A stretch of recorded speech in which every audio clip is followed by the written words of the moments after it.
World's most beautiful or most poisonous queen. Her death still remains a mystery. These are the shocking facts about the poison beauty, the blue-eyed queen who bewitched the world. Have you ever wondered how a queen, often hailed as the most beautiful and intelligent woman in history, came to be labeled a poisonous seductress? That too by the influential historians of her time.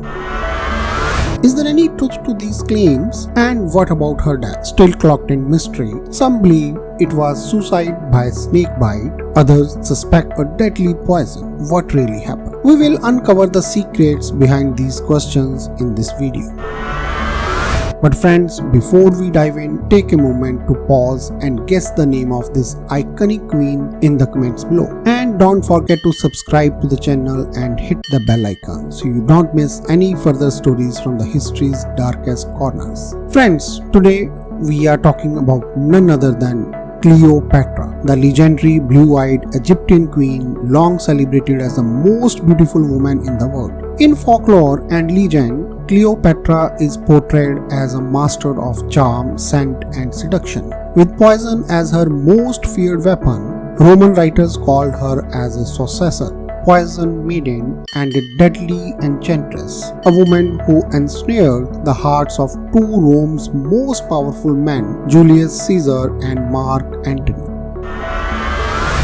So friends, here's a big question. Was Cleopatra's power only in her beauty, or was poison truly her deadliest tool? Is this a romanticized myth or a forgotten truth of story? Let's find out together. Cleopatra, a name synonymous with politics, love and history. But today we'll explore a side of her that very few of us know. So friends, you must be aware that Cleopatra's beauty was her deadliest weapon. But do you know she also had a deep knowledge of toxicology? Cleopatra was the last ruler of the Ptolemy dynasty. She wasn't just politically tied to Rome's most powerful leaders, Julius Caesar and Mark Antony, but also intellectually connected through shared interest in science, especially poisons and chemicals. She experimented with many toxins. According to ancient historians Plutarch and Cassius Dio, Cleopatra had extensive knowledge of toxicology. She personally tested various poisons. Modern research also says that, such as by Anna Maria Russo, suggests that Cleopatra tested poisons on her prisoners to determine which were fastest and least painful. Plutarch wrote that Cleopatra tested nearly all poisons regularly and found that Egyptian cobra venom caused death akin to sleep without pain, convulsions or screams. Cleopatra's laboratory was brewing recipes for death. Wikipedia also notes that she conducted tests on hostages to identify the most peaceful and effective poisons. According to Rosso's study, she used poisons from vipers, cobras and sea snakes. She observed that viper venom often caused swelling, bleeding and vomiting, while cobra venom attacked the nervous system and caused quiet death within 30 minutes.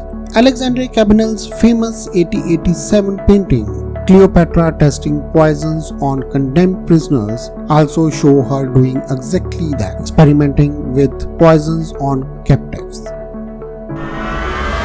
Now the big question, was she just a queen or a scientist as well? And how is she Indian parallels to Poison Maiden? Some texts also suggest that Cleopatra microdosed herself with poisons, perhaps to build immunity. This is strikingly similar to India's ancient Vishkanya Poison Maiden tradition. Indian text describes Vishkanya as girls given tiny amounts of poison from childhood to make them immune and deadly. A single touch or kiss could kill a king. This is mentioned in Chanakya's Arthashastra as well. Now big question, did India's Poison Maiden reach Egypt? Some scholars believe that the technique may have traveled from India to Egypt via trade routes and Greek travelers, Mithridatism and Cleopatra. In modern toxicology also, this self-immunization is called Mithridatism, named after King Mithridates, who used this method to protect himself from poisoning. So did Cleopatra create a deadly fusion of Indian and Greek poison science? Big question. Cleopatra and the men who died. Three major men shaped her life: Julius Caesar, Mark Antony and Octavian. Two of them died and third kept his distance. Was it all coincidence, or was Cleopatra's love laced with poison? And there is also a big question in the books of history. How did Cleopatra die? Snake or secret poison? Her death in 30 BCE still remains a mystery. Some sources say she committed suicide by letting an Egyptian cobra bite her. But modern scholars like Christopher Schaeffer and Dietrich Mabs argue that this is unlikely. It would have been impractical to sneak in a snake, control it, and get an accurate bite. In 2010, researchers at the University of Trier, Germany, claimed Cleopatra likely died from a herbal poison combination of hemlock, wolfsbane, and opium, possibly hidden in a ring or a hairpin. Ancient poison rings still exist in museums today as well, proving such techniques were real in her era. Some historians outright reject the suicide theory as well, claiming instead that Cleopatra was murdered. Even after 2000 years, historians, archaeologists, and scientists are still trying to solve the mystery. Global scientific labs, the British Museum, Cairo Museum, and other major institutions are still investigating her body and cause of death. So the question still lingers. Was Cleopatra's suicide real or a staged narrative?